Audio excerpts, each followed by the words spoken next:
नमस्कार, स्वागत है आप सभी का दैनिक सवेरा पर। मैं हूं आपके साथ पिंकी थिमान। हमीरपुर के नादौन से कोहलवी क्षेत्र से एक दुख भरी खबर सामने आई है। यहां का रहने वाला जवान कुलदीप चंद शहीद हो गया है। आतंकी मुठभेड़ में शहीद हुए हैं जवान कुलदीप चंद, जिसके बाद गांव में मातम पसर गया है। हर तरफ जो है मातम पसरा हुआ है। और आपको बता दें कि रविवार को इनका अंतिम संस्कार इनके पैतृक गाँव में किया जाएगा।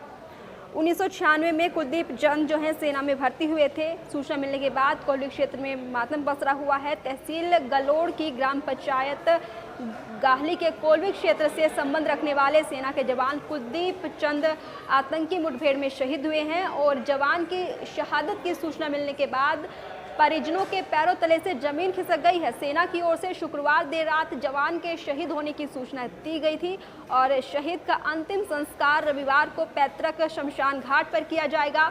बताया जा रहा है कि पार्थिव देह रविवार सुबह कोहलवी गांव में पहुंचेगी। सैन्य सम्मान के साथ शहीद को अंतिम विदाई दी जाएगी। मिली जानकारी के अनुसार कोहलवी क्षेत्र का कुलदीप चंद साल 1996 में सेना में भर्ती हुआ था और यहां वर्तमान में 9 पंजाब में सेवारत था और जम्मू कश्मीर के अखनूर में तैनात था। वहां पर आतंकी हमला हुआ जिसमें कुलदीप चंद घायल हो गए। जवान ने दुश्मनों से लोहा लेते हुए शहादत प्राप्त की है। शहीद अपने पीछे पत्नी, एक बेटा और एक बेटी छोड़ गए हैं। शहीद का छोटा भाई विदेश में नौकरी करता है और उसे भी सूचित कर दिया गया है। ग्राम पंचायत गाहली के प्रधान कपिल ठाकुर का कहना है कि शुक्रवार देर रात को कुलदीप चंद के शहीद होने की सूचना सेना की ओर से दी गई और रविवार को पार्थिव देह गांव पहुंचेगी। तो इसके बाद उनका अंतिम संस्कार किया जाएगा। और इसी दौरान शहीद के पिता रतन चंद का कहना है कि उन्हें रविवार सुबह ही बेटे की शहादत के बारे में बताया गया और जम्मू कश्मीर में आतंकी हमले पर उन्होंने कहा कि केंद्र सरकार को इस बारे में गंभीर विचार करने की जरूरत है। आइए आपको सुनवाते हैं क्या कुछ कहा है प्रधान कपिल ठाकुर ने और साथ ही शहीद के पिता रतन चंद ने। इसकी सूचना मुझे सुबह मिली 7:15 बजे, बल्कि रात को अब फोन आता रहा, मुझे कोई मालूम नहीं इसका। मुझे 7:15 बजे 16 मेजर का फोन आया था, उसके बाद में कर्नल का फोन आया था। उसने जब सरकार करेगी, जब सरकार की ड्यूटी बनती है उसके मुताबिक उसको जो बेनिफिट है उसको मिल गई, उसके बच्चे को मिल गई। आप क्योंकि खुद एक सैनिक रहे हैं, लगातार जिस तरीके से हो रहा है उसके बारे में कुछ कहना चाहिए? ये तो गलत है, सब कुछ गलत है।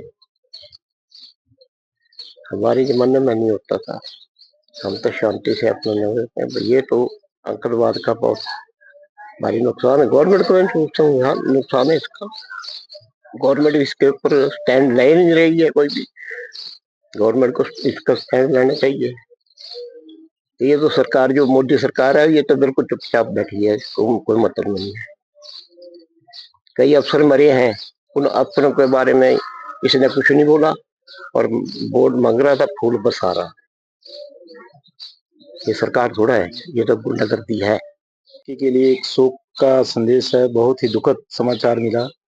7:30 बजे हवलदार जी का एक वहां से फोन आया कि आपके पंचायत में ऐसे ऐसे दुर्घटना हो गई है, जिसकी सूचना हमने इनके बाढ़ पंच को दी और इनको भी घर से संदेश, उधर से आर्मी से संदेश आ गया होगा।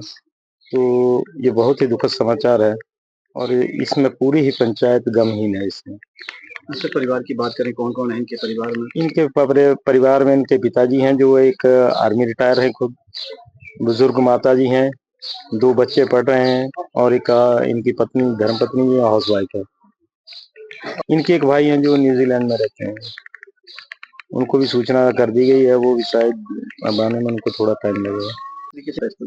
सर हमीरपुर के जो है, हमीरपुर क्षेत्र जो है जवानों का क्षेत्र, बहुत ज्यादा लोग यहाँ आर्मी में बिलोंग करते हैं, पर कुछ समय से जो है यहाँ पे शहादतें बढ़ती जा रही हैं, जो कि बहुत दुखद समाचार है। इसके ऊपर सरकार को संज्ञान लेना चाहिए और इन शहादतों के ऊपर रोकथाम लगानी चाहिए। जो वहां से बात हुई तो सुबह 8-9 बजे तक यहाँ पर पहुंचने की उम्मीद है पूरी। इसकी सूचना मुझे सुबह मिली 7:15 बजे, बल्कि रात को अब फोन आता रहा, मुझे कोई मालूम नहीं इसका। मुझे 7:15 बजे 16 मेजर का फोन आया था, उसके बाद में कर्नल का फोन आया था। उसने जब सरकार करेगी, जब सरकार की ड्यूटी बनती है उसके मुताबिक उसको ये सब बेनिफिट अब करने लगे, उसके बच्चे को नहीं लगेगी। आप क्योंकि खुद एक सैनिक रहे हैं, लगातार जिस तरीके से हो रहा है उसके बारे में